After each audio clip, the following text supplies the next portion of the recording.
سلامونه ملګرو. شیرین مزاري ولې گرفتاره شوې ده؟ وجوهات یې څه دي او د دې اثرات څه دي او اصل وجه څه ده؟ یعنی بظاهره یو وجه یو اصل وجه ده.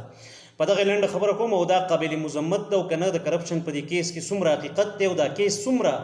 زوړ دی. تاسو ته معلومه چې شیرین مزاري د پاکستان تحریک انصاف د یو زنانه مشره ده او داسې مشره ده چې ډیر زیات فعال رول په تحریک انصاف په سیاست کې او نه صرف په سیاست کې بلکې د هغې په دغه 4 کاله دورې حکومت کې هم د دې ډیر زیات فعال کردار او نن سبا په سوشل میډیا باندې ډیر اکټیو ده او ډیر بول قسم او ډیر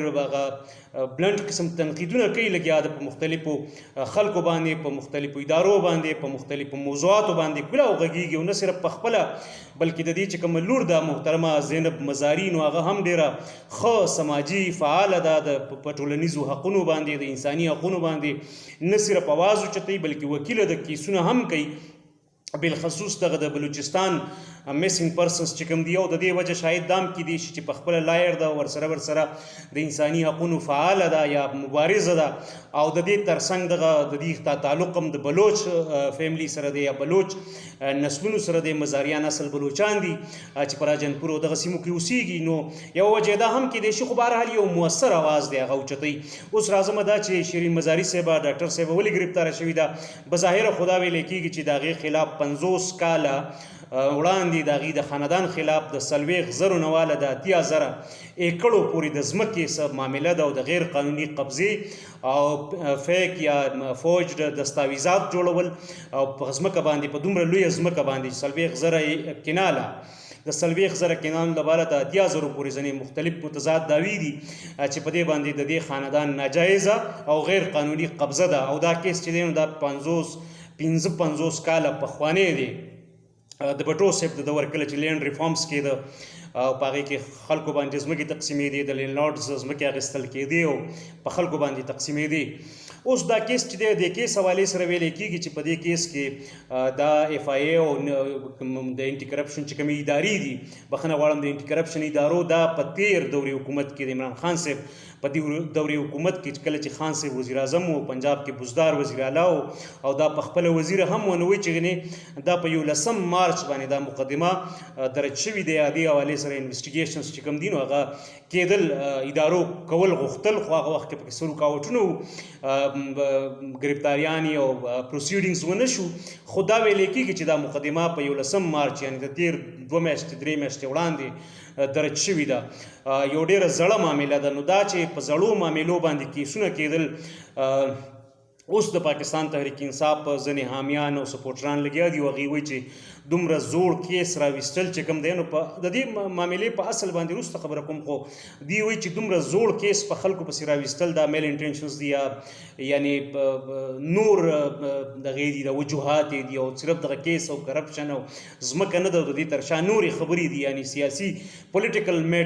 موټیوز دي یعنې سیاسي مقاصد دي او تاسو پوهیږئ چې سیاسي مقاصد نه زما څه مطلب دی. نو دا یو هغې یو دا نریټیو یو دا بیانیه یا اوس دا په سوشل میډیا دا خبرې روانې دي چې د دې شاته همدغه وجه ده. خو بدنصیبي دا ده چې موږ هم د دې په خپله باندې د دې خبرو خلاف چې دومره زاړه کیسونه په خلکو پسې راوځي او هغه په سیاسي مقصدونو لپاره استعمالیږي. خو دا دې هم موږ ته یاد دی چې د خان صاحب په دغه دورې حکومت کې د دې نه وړاندې په ټولو حکومتونو کې هم د میاں نواز شریف، میر شکیل الرحمان، خورشید شاه، آصف علي زرداري خلاف هم د 40 کالو زاړه کیسونه چې د هغې تعلق د هغې د والدینو سره او د هغې تعلق د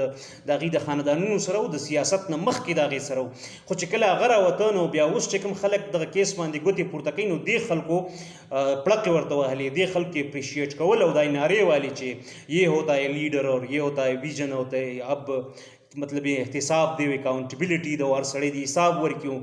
مقدمو سامنے دی ورکړو، که چا سنی کړي نو پکار ده چې جواب ورکړو، رسیدونه دی وښیي. نو دا رویه چې کوم ده نو دا مخکې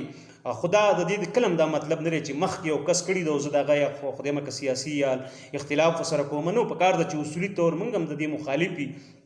بیا خصوصا دې کې یو بل خبر راغلی و په ابتدا کې او دا ویل کېده چې د محترمې ډاکټر مزاري گرفتاری چې کوم ده نو هغه سړو کړي ده ور باندې تشدد هم کړی دی او بدقسمتۍ نه دا خبره زینب مزاري هم کړې وه د هغې لور کړې وه او بیا وروسته هغې کې ویډیو راله نو نه صرف دا چې دروغ ثابت شو هغه خبره هغه دعوت دروغ ثابت شو بلکې په ویډیو کې ښکاري چې زنانه پولیس والا چې کوم دي نو هغه په مهذب انداز کې کوشش کوي چې دا د خپل گاډي نه را لرې کړي او بیا یې خپل کم د هغې چې کوم گاډی دی یا وین دی پریزنر وین هغې ته ویسي. اوس په دې وخت کې د یو زنانه او د یو د سینیر سټیزن ده زنانه نه اخوا دغه سینیر سټیزن هم ده او دا واقعات چې کوم دي نو دا 50 کاله پخواني دي نو زمونږ د ټولنیز د اقدارو عین مطابق دا به زمونږ خواهش وي او دا به زمونږ امید وي او دا به زمونږ دعا هم وي چې زر تر زر داسې خدای مکه داسې وخت را نشي چې هغه ډېرې شپې په حوالاتو کې ډېرې شپې په جیلونو کې ولې اباو آل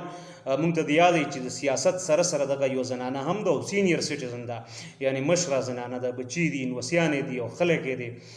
نو که کیس نو هغه د خیر د لیګل پروسیډینګز د هغې کېږي خو د هغې ګرفتاري یا د هغې من هینډلینګ په هر صورت چې دی نو هغه قابل مذمت دی خو بهرحال سرکار او قانون خپله لار په خپله باندې وباسي هغه په خپل ځای باندې خو دا دې مونږ ته یادوي چې په دې معاشره کې زنانه ډېر زیات په ګرانه باندې سیاست کوي که هغه د غټو ایلیټ کلاس نه راځي او که هغه د لویر کلاس ته خو امکان نه پیدا کېږي څه کلچرل ریزنز دي او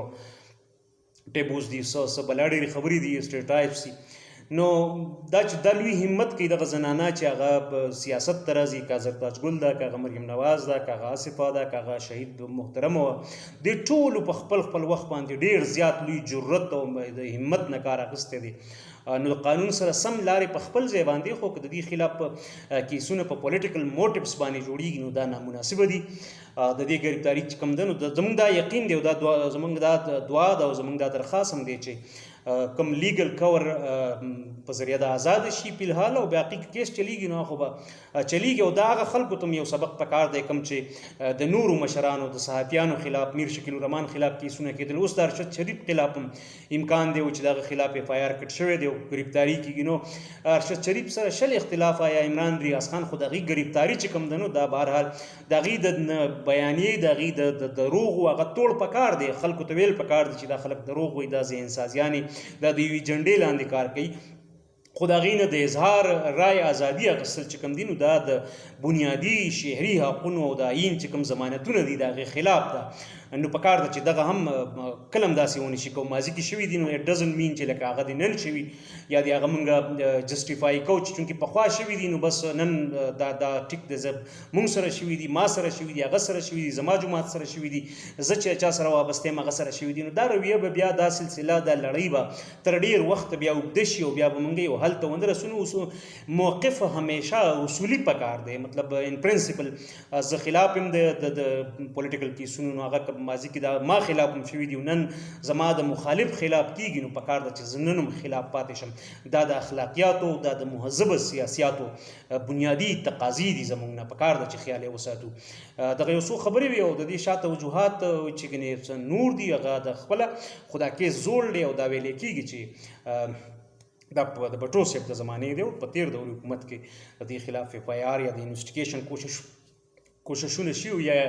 د دې انیشیټ کېدل چې کوم دي نو هغه ډېر وو خو بهرحال هغه وخت کې رکاوټونه وو زړو کیسونو باندې په زړو کیسونو سیاسي خلک راګیرول او بیا د هغې نه رسیدونه غوښتل د 50 او د 60 د 150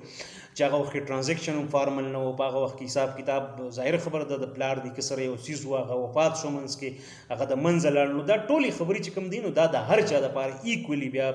ټریټ کول دي ایکولي بیا ارګیو کول دي یعنی موږ لکه کله یعنی ارګومنټ کوو نو پکار ده چې بیا ټولو ته په یو شان وګورو ټولو ته دغسې وګورو چې هر مور د خپل بچو دپاره قابل احترام د هغې ورباندې زړه زوړېږي هر پلار چې دی د خپلو بچو دپاره یو هیرو وي په هغې باندې الزامونه په هغې باندې سیاسي مقصدونو دپاره قسم قسم تورونه دغسې د هغې ته یو شاک رسي یو درد رسي یو تکلیف رسي څنګه چې موږ ته خدای مکره زموږ والدینو ته څوک غل څوک ډاکو او هغه هم اباو آل چې موږ ته پته یي یعنې ویل انډرسټوډي د معاشرې کریم خلکو ته یا انټلیجنسیا ته دا پته یي چې دا کیسونه چې کوم دي نو دا پولیټیکل دي او د دې شاته چې کوم مقاصد دي نو هغه انتهایي سیاسي دي او مینورینګ دی پولیټیکل انجینیرینګ دی مینیپولیشن دی دا ډېر انډرسټوډ څوک هم چې په سیاست باندې لږ ډېر پوهېږي او د دې ملک په سیاست باندې لږ ډېر نظر ساتي نو هغوی شاته خبرې چې دا لوبه سره روانه ده څه کېږي دا جنګ د څه دی دا د احتساب په نوم باندې څومره مقدمې ګرفتاریانې ناهلیانې نو څوک ویلی نشي بېشکه خو لږ ډېر چې لوستی او لږ ډېر چې عقل سلیم نه کار اخلي او د خپلو مزغو نه کار اخلي خدای تعالی چې کوم مزغه ورکړي د هغې نه کار اخلي نو بیا په دې پوهېږي چې سیاسي کیسونه څه مطلب او سیاسي کیسونه وایي څه ده. بهرحال خبره ډېره زیاته اوږده شوه خو بهرحال دغه زموږ دعا ده او درخواست دی چې شیرین بزاري صاحب ډېر زر د دغه بند نه یا د دغه عمل نه یو طرف ته شي لیګل کور ورته میلاو شي باقي چې پروسیډینګز دي نو هغه به چلیږي ایز پر لا آف د لینډ. کورم ودان د وخت راکولو.